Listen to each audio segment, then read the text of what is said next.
नमस्कार, मैं संयोग हूँ और फार्मिंग विद संयोग में आपका स्वागत है। भाई साहब, आज हम चर्चा करने वाले हैं कि मूंग की फसल में खरपतवार का प्रबंधन किस तरह से करें जिससे कि खरपतवार नष्ट हो जाए और हमारी मूंग अधिक से अधिक उत्पादन दे सके।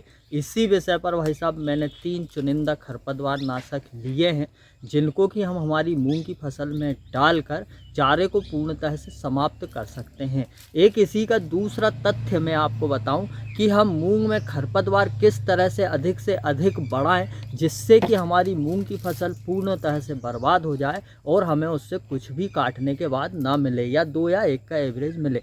क्योंकि मूंग एकमात्र ऐसी फसल है या सोयाबीन एकमात्र ऐसी फसल है या और भी जितनी फसल है उनमें हम अगर खरपतवार यानी कि चारे का प्रबंधन कर देते हैं तो उत्पादन बढ़ जाता है। तो भाई साहब वो काम हमें नहीं करना है।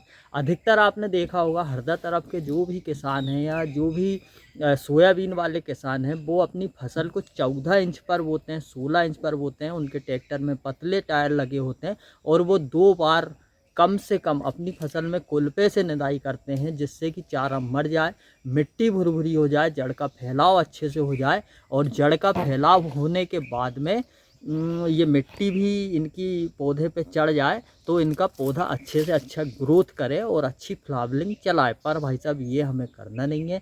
हमें करना ये है कि मूंग में चारा बढ़ाना है। उसके लिए मैं आपको बता दूं, मूंग में चारे को बढ़ाने के लिए मूंग को आप 12 से 14 इंच पर बो दें। बेलर 32 का इस्तेमाल बिल्कुल भी ना करें। पानी आप अपनी मूंग में जल्दी से जल्दी 8 से 10 दिन में ही लगा दें जिससे कि मूंग ज़्यादा हाइट ना लेकर के चारा ज़्यादा हाइट ले ले। इसके बाद आप किसी भी प्रकार की टॉनिक हाइट बढ़ाने वाली मूंग के लिए डालें जिससे कि मूंग ना बढ़े और चारा बढ़ जाए।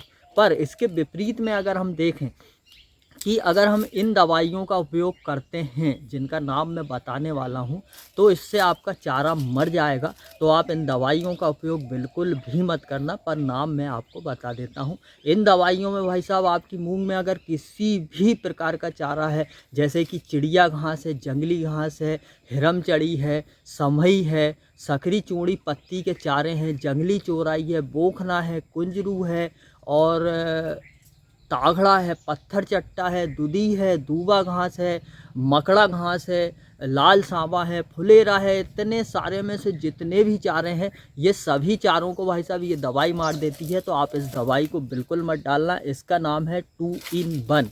इस दवाई के अंदर आता है सोडियम एसिफ्लोरोफिन 16.5% में और इसी के साथ इस दवाई के अंदर आता है क्लोडिनोफाप प्रोफराइगल 8% ईसी में। तो इसका इस्तेमाल मत करना क्योंकि ये चूरी, सकरी, पत्ती समेत कई चारों को मारते हैं जिनका मैंने आपको नाम बताया। ये दवाइयाँ आप डालोगे, मान लो आपने गलती से डालने लगे हो, आप ये दवाई डाल रहे हो तो भाई साहब नमी अपने खेत में बिल्कुल भी मत रखना। बिल्कुल सूखे खेत में दवाई डालना जिससे कि ये दवाई बिल्कुल भी असर ना करेगी। कम से कम 120 से 100 लीटर पानी पर एकड़ के हिसाब से हमें लेना है। तो आप ये भी मत लेना ऐसे मतलब 2, 4, 25 लीटर वाले पंप से जतर पत्तर डाल डूल के एकदम फ्री हो जाना। तो अगली दवाई का हम नाम करते हैं। ये दवाई है भाई साहब स्वाल की कैनोरा। ये भी पर्याप्त नमी में ही डलेगी तो आप इसे भी पर्याप्त नमी में बिल्कुल नहीं डालना। इसके लिए भी लगभग 150 लीटर पानी की ज़रूरत पड़ती है एकड़ पे। तो आप 150 लीटर पानी भी बिल्कुल भी मत लेना। अगर ले लोगे तो आपका चारा पूर्ण रूप से मर जाएगा जिससे आपको फ़ायदा हो सकता है।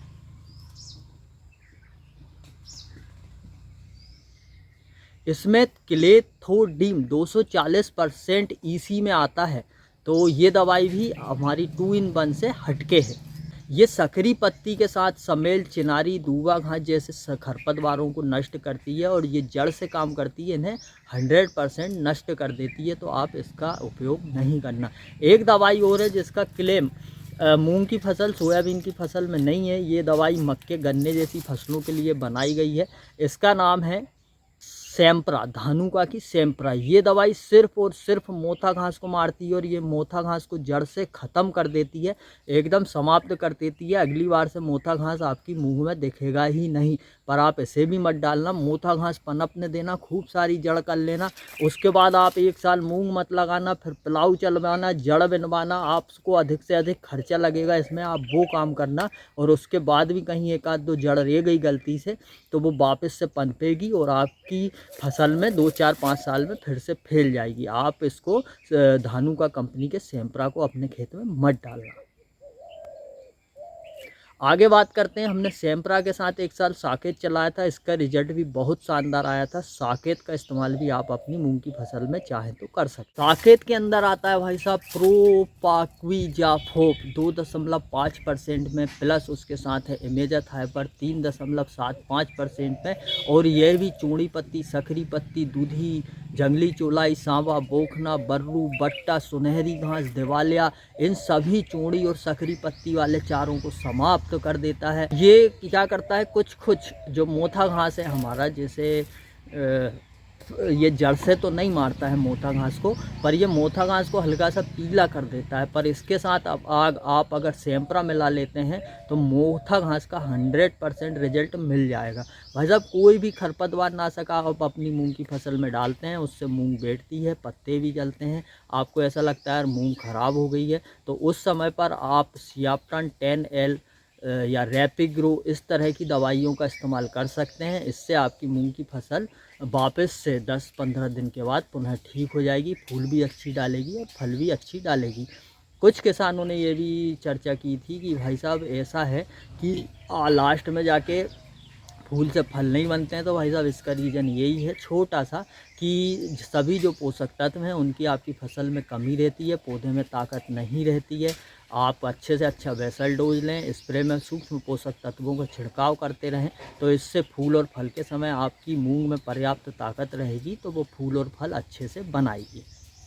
तो हम बात कर रहे थे साकेत के बारे में। तो साकेत के लिए भी आप 120 लीटर पानी पर एकड़ में लेते हैं। कोई भी आप खरपतवार नाशक अपनी फसल में डालें, उस समय पर लगभग 20 से 22 दिन की फसल होना ज़रूरी है, या यूँ कहूँ तो 7 से 9 पत्ते हो जाना चाहिए।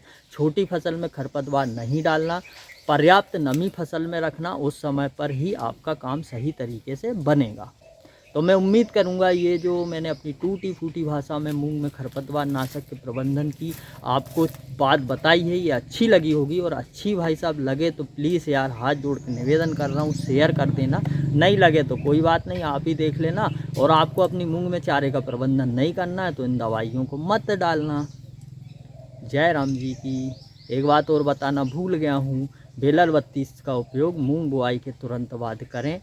और इसका उपयोग भी आप मतलब आपने बेलर 32 डाली है तो डालने के 12 घंटे के अंदर अंदर पानी दे दें। इससे आपकी मूंग की फसल का जो उगने वाला चारा है वो नहीं उगेगा, जो बीज पड़े हुए हैं वो डिज़ॉल्व हो जाएंगे। मेरे मतलब बताने का इंग्लिश तो आती नहीं है, तो वो उग नहीं पाएंगे। तो इससे भी आपको बहुत हद तक बेनिफिट मिलेगा।